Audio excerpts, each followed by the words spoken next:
ছয়গৰাকী কৃতি ছাত্ৰ ছাত্ৰীক সম্বোধনা সত্যঘোষিত হাইস্কুল শিক্ষান্ত পৰীক্ষাত সুখ্যাতিৰে উত্তীৰ্ণ হোৱা ছয়গৰাকী কৃতি ছাত্ৰ ছাত্ৰীক আজি জাৰামাৰী জাতীয় বিদ্যালয়ৰ তৰফৰ পৰা সম্বৰ্ধনা জনোৱা হয়। বিদ্যালয়খনৰ অধ্যক্ষা ৱাজিম আকৰামে আগধৰা সভাখনত নিমন্ত্ৰিত অতিথি হিচাপে উপস্থিত থাকি ডক্টৰ বাহৰুল ইছলামে কয় যে ছাত্ৰ ছাত্ৰীসকল বুদ্ধিয়ক হ'লেই নহ'ব, কঠোৰ পৰিশ্ৰমী হ'ব লাগিব।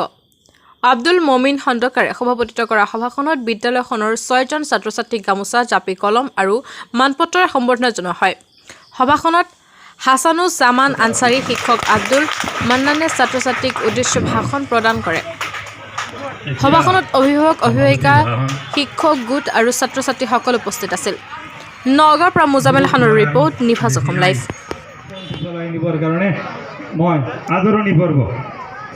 আদৰণি পৰ্বখন চলাই নিবৰ কাৰণে অধ্যক্ষ মহোদয়ক অনুৰোধ ৰাখিলোঁ। ধন্যবাদ। আমাৰ আদৰণি পৰ্ব স্থগিত ৰখা হৈছিল। এতিয়া আমি নতুনকৈ আকৌ আদৰণি জনাম আমাৰ এই অঞ্চলৰ ডক্টৰ বাহৰুল ইছলাম চাহাব। 55 পাইছে, তাৰমানে 5 জন পোৱা নাই, পাইছে 5 জন পোৱা নাই, সি ছেকেণ্ড ডিভিজন পাইছে, কিন্তু 720 নম্বৰ পৰীক্ষা হৈছে, সি 700 নম্বৰ পাই গৈছে। কিমান পাইছে? 700 পাইছে। আৰু যিজনে স্কেন কৰি আছে কাম নাই, 100% পালেও কাম নাই, 95% পালেও কাম নাই। যদিহে এই যে তোমাৰ ইণ্টাৰনেশ্যনেল বেচিছ, গোটা ইণ্ডিয়াৰ বেচিছ পৰীক্ষা যিটো হৈছে, আমাৰ জাৰামাৰী জাতীয় বিদ্যালয়ৰ হাইস্কুল শিক্ষান্ত পৰীক্ষাৰ সুখ্যাতিৰে উত্তীৰ্ণ হোৱা ছাত্ৰ ছাত্ৰীসকলৰ সম্বৰ্ধনা অনুষ্ঠান আছিলে। ইতিমধ্যে আমি সম্বৰ্ধনা অনুষ্ঠান সমাপ্ত কৰিছোঁ। আজি আমাৰ খুবেই ভাল লাগিছে। আমি বিগত 10 বছৰ ধৰি কষ্ট কৰাৰ ফলত এটা ভাল ৰিজাল্ট হৈছিলে আৰু সেই মৰ্মেই আজি আমাৰ এই অনুষ্ঠানখন আয়োজন কৰিছিলোঁ। আজিৰ এই সভাত আমাৰ এই অঞ্চলৰ মুৰব্বীয়ানসকল আছিলে উপস্থিত, শিক্ষক শিক্ষয়িত্ৰী, অভিভাৱকসকল, ছাত্ৰ ছাত্ৰীসকল আছিল। আমি খুবেই আনন্দ পাইছোঁ, আমাৰ খুব ভাল লাগিছে। আৰু আমাৰ অনুষ্ঠানটো খুব সুপৰিকল্পিত হিচাপে পৰিচালিত হৈছে। ধন্যবাদ।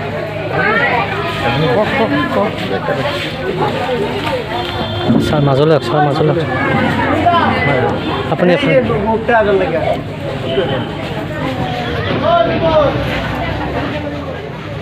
এই জাৰামাৰীৰে এজন উদীয়মান, কৃতি, জনা শুনা, অভিজ্ঞ প্ৰিন্সিপাল, তেখেতৰ অশেষ প্ৰেৰণাত এই বিদ্যালয়খনে 2024 বৰ্ষত হাইস্কুল শিক্ষান্ত পৰীক্ষাত যিসকল ল'ৰা ছোৱালীক অৱতীৰ্ণ কৰাইছিল, তেখেতসকলৰ প্ৰত্যেকেই সুখ্যাতিৰে উত্তীৰ্ণ হৈছে।